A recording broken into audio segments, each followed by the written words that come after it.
E agora sim, a gente volta a falar com o Pierre Andrade, que vai trazer mais informações a respeito da Covid-19 aqui no litoral paranaense. A gente vai aproveitar aí a disponibilidade do Abreu, né? Vamos trazer essas informações com todo o respaldo, com todo o conhecimento que o Abreu tem sobre essa doença e também sobre o litoral paranaense quando a gente fala de coronavírus. Tá certo, Pierre? Exatamente, Diana Tully. Aproveitar aqui a presença de uma pessoa capacitada e especialista na área para poder trazer a visão que faz do panorama da Covid-19 em todo o litoral do estado. Mas antes de conversar mais uma vez com o Abreu, eu quero trazer números atualizados da doença na nossa região, segundo o boletim divulgado pela Secretaria de Estado da Saúde. A CESA publicou um novo boletim e nele consta novos casos no litoral paranaense nas últimas 24 horas. E aqui é importante a gente salientar que quando eu me refiro às últimas 24 horas, eu estou levando em consideração o boletim que foi divulgado ontem no final do dia e comparando com o boletim que foi divulgado na segunda-feira também no final do dia. Então, segundo a Secretaria de Estado da Saúde, são 115 novos casos de Covid-19 no litoral do estado, segundo o boletim que foi publicado ontem no final do dia. E a doença, os novos casos, eles foram espalhados no litoral da seguinte maneira. Antonina apresentou 2 novos casos, a cidade de Guaraqueçaba não teve novas confirmações para a doença, Guaratuba apresentou 11 novas confirmações para a Covid-19, Matinhos, 2 novas confirmações, Morretes não teve confirmações para a doença, a cidade de Paranaguá, 100 novas confirmações para a Covid-19, totalizando aqui no litoral do estado, 115 novos casos de coronavírus.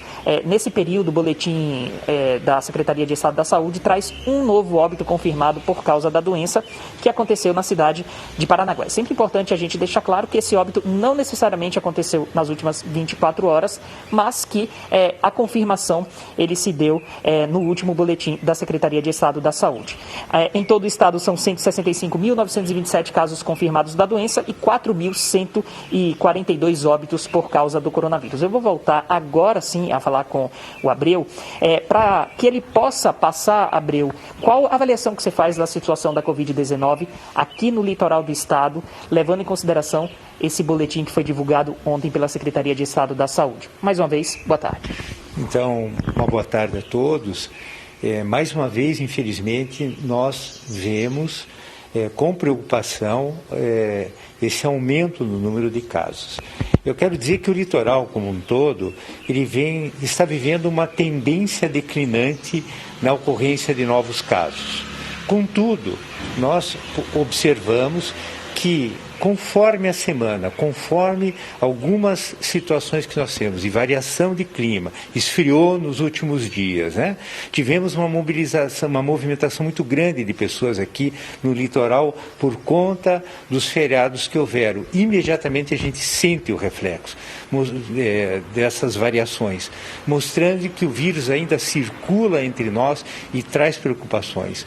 Por isso que nós não podemos nos esquecer de que precisamos continuar usando máscara, precisamos manter as medidas de isolamento social e ter cuidados com lavagem da mão, álcool 70, que são as medidas que estão indicadas.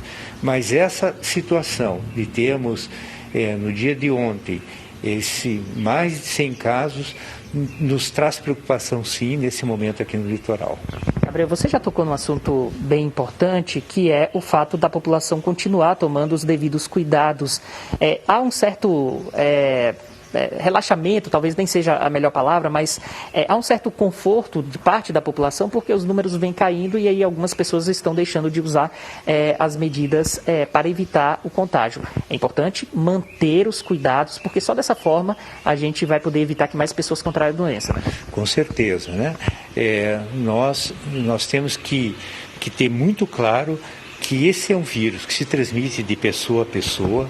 Então, as pessoas, por vezes, não se reconhecem como doentes porque estarão assintomáticas, mas que podem estar transmitindo. Por isso que esse cuidado tem que ser aplicado a todos, né? Não é só aqueles que adoecem, aqueles que têm sintomas.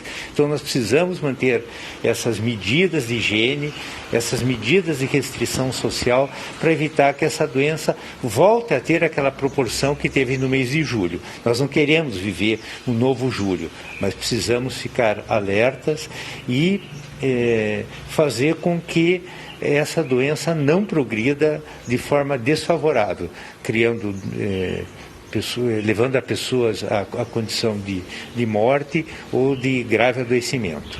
Uma última pergunta, Abreu. É importante também que aquelas pessoas que tiveram confirmação para a Covid-19 e residem em casas com outras pessoas, é importante que dentro das residências elas utilizem máscaras e evitem contato com outras pessoas, assim fazendo com que o vírus não se prolifere, né? Sem dúvida, as pessoas devem continuar mantendo. Há estudos hoje que mostram de que se nós temos numa média um período de transmissibilidade de até 14 dias, na verdade há estudos que mostram que a pessoa mesmo assintomática, mesmo estando, entre aspas, curada, ela continua ainda por um período, como já há estudos mostrando que até 3, 4 meses depois, essa pessoa pode estar transmitindo o vírus. Então, mesmo dentro de casa, as pessoas devem ter os seus cuidados, né, de higiene pessoal, evitando com isso um potencial risco de transmissão dessa doença.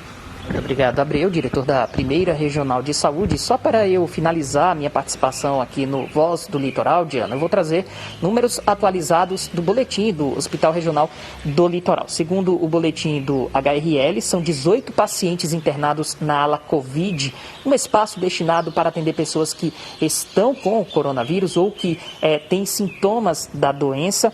Desses 18 pacientes, 14 foram confirmados com a Covid-19 e 4 ainda aguardam resultados para saber se estão ou não com coronavírus. E 6 óbitos são investigados para saber se foram devido à Covid-19. Também é importante a gente passar uma informação atualizada do HRL, o Hospital Regional do Litoral, que a partir de agora os boletins trazendo esse panorama da doença dentro do hospital, eles serão publicados às segundas, quartas e sextas-feiras. Eles não mais serão publicados todos os dias. Então, essa mudança aí pode apresentar alguns números elevados quando houver a publicação dos boletins e possivelmente isso acontecerá por causa dessa mudança na divulgação do boletim do HRL. Então é importante que a população agora fique atenta porque os boletins serão divulgados às segundas, quartas e sextas-feiras. Eu volto com você no estúdio, Diana. Ok, Pierre, muito obrigada pelas informações, nosso agradecimento também ao Abreu pela disponibilidade. Olha, e com relação ainda ao coronavírus, uma informação foi divulgada ontem pela Secretaria Estadual da Saúde, que está alertando para casos de uma síndrome rara desenvolvida principalmente em crianças após o contágio por coronavírus. O que acontece, gente, é o seguinte, a Secretaria de Estado de Saúde está monitorando os casos de uma síndrome chamada Síndrome Inflamatória Multissistêmica Pediátrica. Ela é considerada rara e pode ser que esteja associada ao coronavírus. Então, o que acontece é que os sintomas eles começam a aparecer 4 semanas após o contágio para crianças e adolescentes de 0 a 19 anos. Então, por isso é muito importante que seja realizado esse monitoramento. Os sintomas dessa síndrome principalmente são febre persistente, conjuntivite, edema em extremidades, também manchas no corpo, dor abdominal, manifestações gastrointestinais como vômito e diarreia e elevados marcadores inflamatórios, sendo que os sintomas respiratórios nem sempre são persistentes. Aqui no estado do Paraná, já houve a ocorrência em municípios como Curitiba, que teve 7 casos, Fazenda Rio Grande 1 caso, Realeza 1 caso e Medianeira 1 caso. Portanto, as autoridades de saúde estudando se essa síndrome rara tem ligação com o coronavírus para crianças de 0 a 19 anos. Portanto, você que é pai, teve criança em casa, né, que pegou o coronavírus, precisa estar monitorando essa situação também. Olha, moradores de Paranaguá contam com um canal de atendimento psicológico gratuito. Veja como funciona. Setembro é o mês destinado a falar sobre ações preventivas contra o suicídio. A Associação Brasileira de Psiquiatria diz que no Brasil, 12 mil pessoas tiram a própria vida todos os anos. No mundo, de acordo com a ABP, mais de 1 milhão de mortes são registradas a cada 12 meses. A associação lista doenças graves que podem evoluir para o suicídio. Depressão, transtorno bipolar e abuso de substâncias químicas estão entre elas. Em Paranaguá, existe uma rede de atenção psicossocial. O psicólogo explica que desde o início do serviço, em 13 de julho, 150 pessoas receberam apoio. Encontramos aí uma incidência em 54% dessas pessoas de sintomas relacionados a transtornos de ansiedade e 43% de sintomas relacionados a quadros depressivos. Na central telefônica do Ambulatório de Saúde Mental, quem pega o pedido de ajuda são psicólogos. Eles agendam um horário e retornam a ligação ao paciente no dia marcado. Vão ser identificados ali os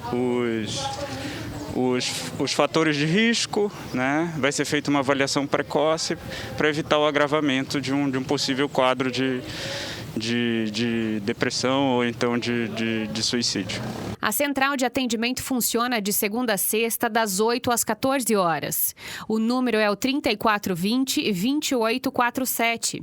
Fora a central, a população também pode recorrer a unidades básicas de saúde, ao ambulatório de emergência, à UPA ou ao SAMU. Importante, né? Pode retornar ali a tela do telefone, pode ser? Para você ver, se bem que está aqui, né? Não tinha enxergado, mas olha, o telefone é esse aí, 3420-2847. O horário de atendimento é de 8 até as 14 horas. Portanto, né, se você está sentindo aí algum sintoma de depressão, não ache que é besteira, ligue lá, converse com um dos profissionais que está nessa central de atendimento, que é muito importante, né, que você procure ajuda médica. Procure um profissional que converse com você da melhor forma possível e que te entenda, né, realmente a situação pela qual você está passando.